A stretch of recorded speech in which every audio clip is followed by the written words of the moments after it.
Am I the a-hole for telling my neighbors that I don't care for their living situation? I recently relocated to Orlando from Miami. I moved to some apartments that most would consider really nice. Not high-end or anything, but definitely nice. Miami was just too expensive, which is the reason for my move.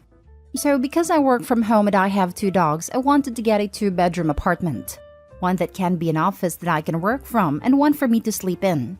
After having my office in the same room I slept in my last home while still living with my mom, it felt suffocating as if I never got to escape work.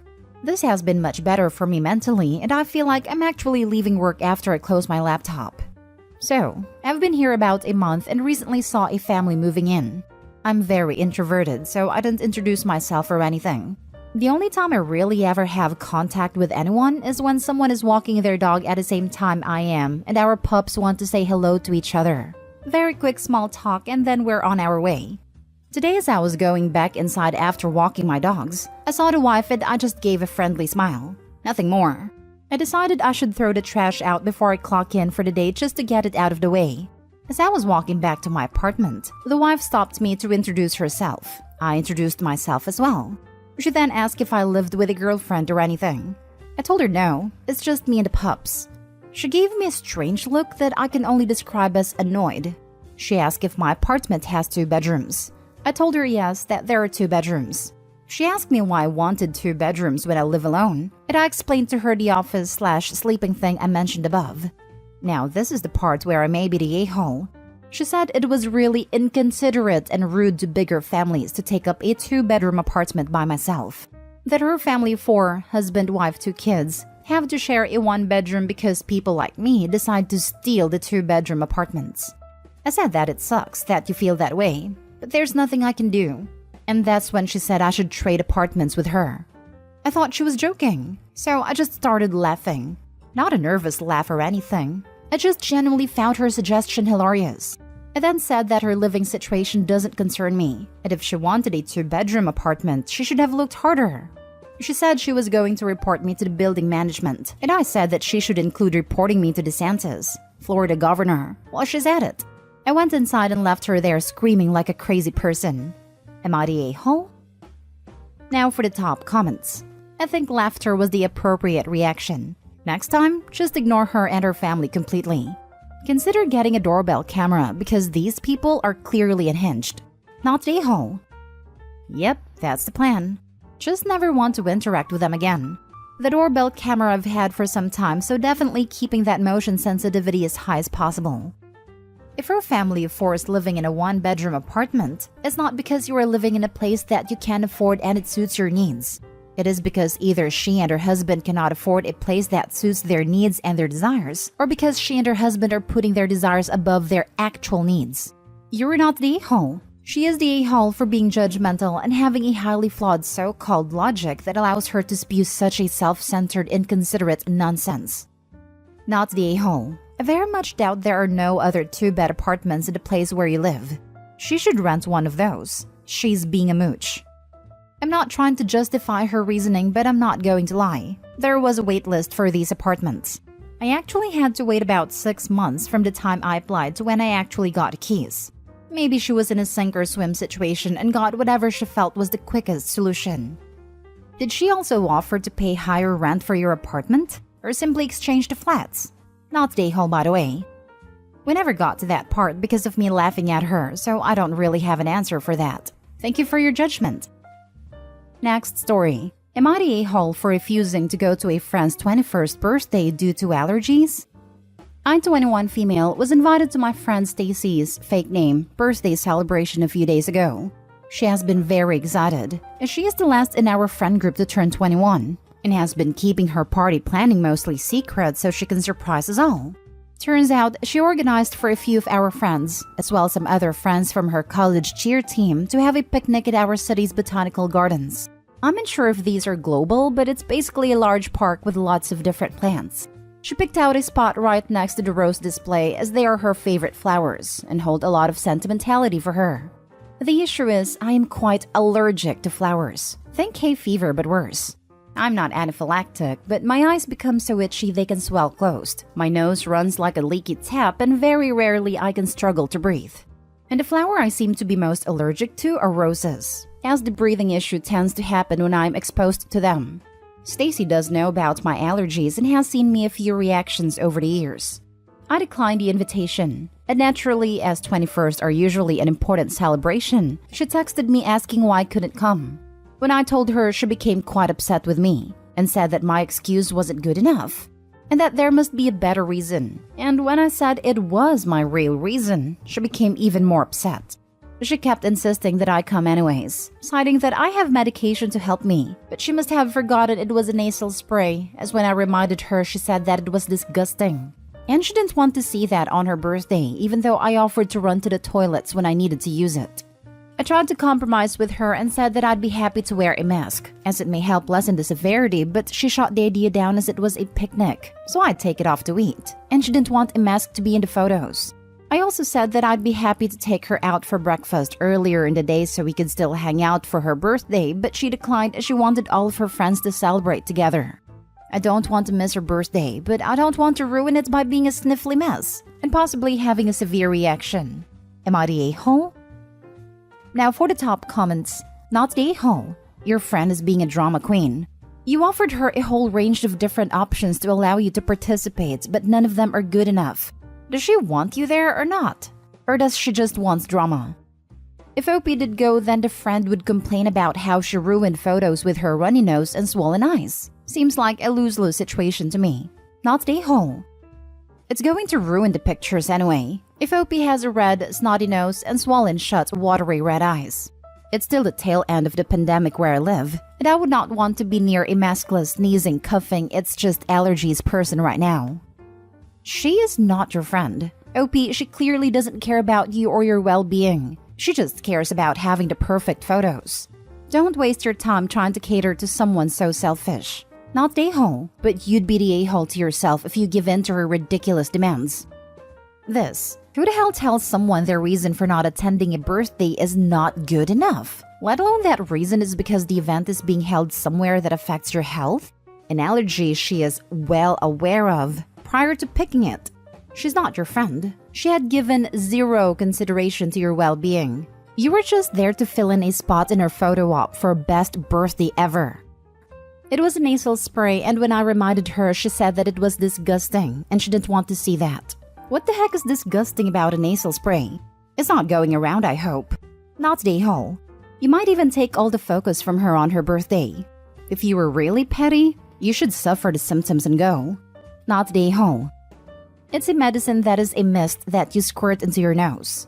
Probably something like Flonase. Stuff works like a charm for my wife, but it is kinda gross to watch, and her nose runs like a leaky faucet for a good 30 minutes after she uses it. Next story. Would I be the a-hole if I attend a wedding and my pregnancy is announced because I will not be drinking? My boyfriend, 34 male, and I, 31 female, have been dating for 12 years and just decided to start trying for a baby. We have not announced that we were trying for a baby because it will result in our families lecturing us about getting married and having a wedding. We do not want a wedding, and marriage isn't important to us. We have a family wedding to attend this weekend. Therefore, I took a pregnancy test just to double check before a weekend of heavy drinking. Well, it was positive, and we are so excited. I do not want to announce that I am pregnant until we go to the doctor or after 12 weeks. This happened so quickly, I am not sure what to do. The bride has been dreaming about her wedding day her whole life, and all the attention should be on her. I do not want to take her spotlight. This will be the first grandchild in the family, and I assume that everyone will be so excited. The problem is that I drink alcohol and get drunk at every family event. My family loves to party and we take shots together, shotgun beer together, and randomly challenge each other to chugging contests. I am fully involved in the festivities and instigate a lot of drinking. Basically, it will be very noticeable that I am not drinking and refusing shots. I am planning on pretending to drink beers by replacing it with water, but I don't think this will actually fool my family. We are staying at the hotel where the reception is taking place, therefore I cannot just say I am the designated driver. My family will notice that I am not drinking this weekend and correctly conclude that I am pregnant. I cannot imagine missing my cousin's wedding, but also could never imagine stealing the bride's spotlight with my pregnancy. I know the bride will be angry if there are rumors about my pregnancy during her wedding. My cousin will be annoyed that I made his new wife angry, but he's reasonable and would not actually be mad at me. Would I be the a-hole if my pregnancy gets announced or rumored at my cousin's wedding, or should I just stay home sick? My boyfriend suggested that we should call everyone and announce that we are pregnant today. Therefore, it does not happen during her wedding. I don't think making the announcement a few days before her wedding will actually help. In addition, I am uncomfortable with this because I've only taken at-home pregnancy tests and have not been to a doctor. I do not know how far along I am. Plus, I am more terrified of the possibility of having to announce a miscarriage to the whole family. I hope I don't have a miscarriage, but it's a possibility with any pregnancy, and the chance drops significantly after 12 weeks according to the internet. You would be the a-hole. Just say you're taking a course of antibiotics and can't drink if anyone asks. This. If they get pushy, Flagyl specifically has a severe reaction with alcohol. I was told violent vomiting. That sounds like the perfect plan to me. Opie can just say, "Oh, I had this terrible stomach bug last week, and I'm no longer contagious but have to finish my course of meds and absolutely cannot drink alcohol while taking that." Agreed. I legitimately didn't drink on one of my birthdays at a bar because I had to take antibiotics. No one suspected a different reason. I went to a wedding and a bridal shower as soon as I discovered I was pregnant. For the bridal shower, I got a glass of mimosa and still cheered with my friends and pretended to drink and nobody realized anything. Then after we announced, they were like, "Wait, but you were drinking at a bridal shower." No, I wasn't. For the wedding, I ordered Sprite with cranberry and ice. It looks exactly like vodka cranberry. Someone asked me what it was, and I said vodka cranberry, and they were excited to go get a glass for them too. When someone put a drink on my hand, I would accept it, either pretend to drink or give it to my husband. Nobody noticed anything. I still partied like crazy and everybody thought I was tipsy. When I went to the dessert table and said ice cream so excitedly that my friend laughed because he thought I was super drunk. I was just pregnant and really into ice cream. Haha. My biggest tip is, don't walk around holding a bottle of water. That's what gives it away. And it's actually really fun to pretend. My husband and I had a blast knowing nobody else knew our little secret. You're on antibiotics. You have a bet going. You've started a clean eating diet. You're prepping for a blood test. And if anyone asks if you're pregnant, just say no. You would be the a-hole. A simple Google search gives you a few ideas. Don't make your cousin's wedding about you. Don't announce it beforehand. It's techie. Exactly. When I found out I was pregnant, my husband and I said we were doing a sober January. It's not that hard. Now for the last story. Am I the a-hole for saying my daughter won't go on these outings if she's forced to just entertain some kid?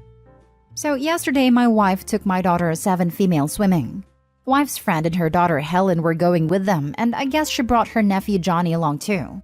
My daughter loves to swim, and they were going to her favorite beach, so she was excited for days prior.